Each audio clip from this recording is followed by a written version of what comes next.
JSW steel limited, जिसका price अभी चल रहा है 770 रुपया 55 पैसा। अगर मान के चलिए मंडे को निफ्टी अगर 100 पॉइंट भी नीचे ओपन होता है या 200 पॉइंट भी नीचे में ओपन होता है, फिर भी मुझे लगता है कि JSW स्टील का जो स्टॉक प्राइस है आपको पॉजिटिव ओपन होते हुए आप देख पाएंगे। क्यों मैं ऐसा कह रहा हूं? क्योंकि जो लोग पहले से एक कंपनी में इन्वेस्टेड है वो लोग जानते हैं कि इस वीकेंड में Q1 का जो रिजल्ट एक कंपनी ने जो अनाउंसमेंट किया है वो बहुत ही लाजवाब रिजल्ट उन्होंने अनाउंसमेंट किए हैं, जिसका दम पे मुझे लगता है कंपनी का स्टॉक प्राइस यहाँ से बहुत ऊपर तक जा सकता है। लेकिन बहुत ऐसा लोग को भी मानना है कि एक कंपनी का जो स्टॉक प्राइस जो अभी चल रहा है उस स्टॉक प्राइस में जो रिजल्ट निकला है, जो रिजल्ट अनाउंसमेंट किया है, वो अब लगता है कि एक कंपनी का जो स्टॉक प्राइस है उसमें डिस्काउंटेड है।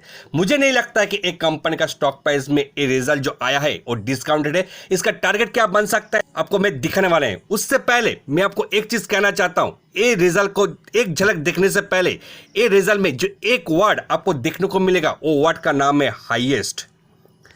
ये जो हाईएस्ट वर्ड जो है ये वर्ड आपको हमेशा मतलब बहुत बार देखने को मिलेगा।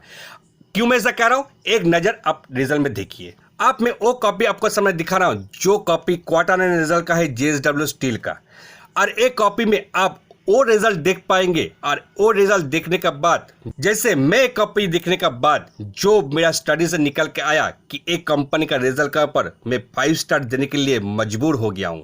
एक कंपनी रिजल्ट किया ही ऐसा है कि इसको 5 स्टार देने का लायक है।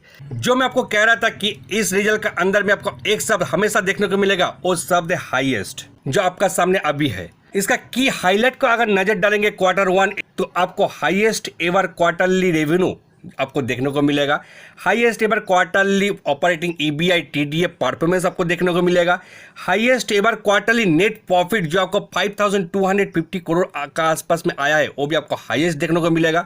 कॉन्सोलिडेटेड परफॉर्मेंस का अगर नजर डालेंगे तो आपको वहां पे भी हाईएस्ट एवर क्वार्टरली रेवेन्यू देखने को मिलेगा, highest ever quarterly operating EBI TDA को देखने को मिलेगा और highest ever quarterly net profit देखने को मिलेगा। और ये हाईएस्ट तब जाके आया है जो टाइम में इंडिया में कोविड-19 का सेकेंड वेव जो था वो पीक ले चुका था, और वो टाइम में हर कंपनी स्टॉक मार्केट के अंदर अपना Q1 रिजल्ट जो है उसको प्लस में पॉजिटिव लाने के लिए कोशिश कर रहा है। और वही जगह में इसका रिजल्ट जो आया है 5 स्टार जो इसका रेटिंग देने के लिए मजबूर हो सकता है हर एनालिसिस। और इस Q1 रिजल्ट के लिए CNBC TV18 ने जो पोल किया था वो पोल में उसका नेट प्रॉफिट जो दिखाया गया था वो 4922 करोड़ के आसपास में आ सकता है। CNBC 18 का पोल था, लेकिन उससे भी कंपनी का जो नेट प्रॉफिट कम से कम 1000 करोड़ रुपए का आसपास में इंक्रीज होते हुए आपको देखने को मिला है। मतलब इसका जो एस्टिमेट था, स्ट्रीट का जो एस्टिमेट था उसको भी बीट किया है। वो भी ऐसा वैसा नहीं, एकदम CNBC TV18 जो लीडिंग चैनल है हम लोग का देश का, उस चैनल का जो एस्टिमेट बोलिए या पोल बोलिए उसको भी बीट करने के लिए सक्सेस हुआ है JSW स्टील ने। अब आ गए हैं स्टॉक प्राइस का ऊपर, इसका परफॉर्मेंस इस रिजल्ट के दम पे कहां तक जा सकता है। उससे पहले इसका 52 हाई है वो पहले आप देख लीजिए, 773 रुपया।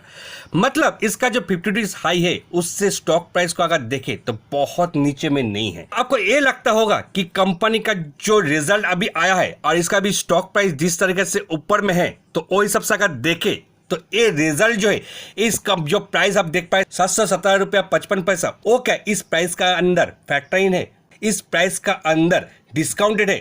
तो ये सवाल जब मेरा सामने में आया है तब मुझे लगा कि नहीं, क्योंकि ये तब जाके फैक्टर इन होता, तब जाके डिस्काउंटेड होता अगर एक कंपनी का जो Q1 रिजल्ट अगर नॉर्मल सा आता, मतलब नॉर्मल परफॉर्मेंस अगर देता, हाँ अगर पॉजिटिव भी रहता लेकिन नॉर्मल रहता, तब जाके मुझे लगता है कि एक कंपनी का स्टॉक प्राइस जो अभी देख पा रहे उस रिजल्ट इस प्राइस का अंदर में फैक्टर इन होता है। लेकिन मुझे लगता है कि जिस तरीके से हाईएस्ट करके आपको 6 बार देखने को मिला है, मतलब इसका जो रिजल्ट इतना दमदार और लाजवाब आया है वो रिजल्ट, लेकिन इस प्राइस में अगर हम मेरा माने तो डिस्काउंटेड नहीं है, फैक्टर इन नहीं है। इस रिजल्ट का दम पे कंपनी का स्टॉक प्राइस मुझे लगता है कि जिसका जो 52 हाई है 773, वो इस प्राइस को इसको ब्रेक करना चाहिए। और ऊपर में आपको बहुत ही शॉर्ट टर्म में मुझे लगता है कि कम से कम 850 रुपीज़ का आसपास में आपको एक कंपनी का स्टॉक प्राइस इस रिजल्ट का दम पे दिखा सकता है। इसलिए कि एक कंपनी का टारगेट को मैं से खोजा हूं, क्योंकि रिजल्ट इतना दमदार आया है तो इसका सपोर्ट लेवल बिल्कुल खोजने के लिए टाइम बर्बाद नहीं किया हूं, क्योंकि मुझे लगता है कि एक कंपनी का अभी टारगेट देखना चाहिए। रिजल्ट ऐसा आया है कि उसका टारगेट के ऊपर ध्यान देना चाहिए। अगर रिजल्ट थोड़ा ढीला ढाला आता तब जाके मैं इसका जो सपोर्ट लेवल है उसको मैं देखता, लेकिन एक कंपनी का जो रिजल्ट आया है उसको सपोर्ट लेवल नहीं, उसको टारगेट के ऊपर नजर डालिए और टारगेट यहां से निकल के आता है। मेरा मानना है कम से कम 850 रुपये तक आपको टारगेट शॉर्ट टर्म में दिखा सकता है। चलिए मिलते हैं नेक्स्ट वीडियो में, तब तक के लिए टाटा बाय।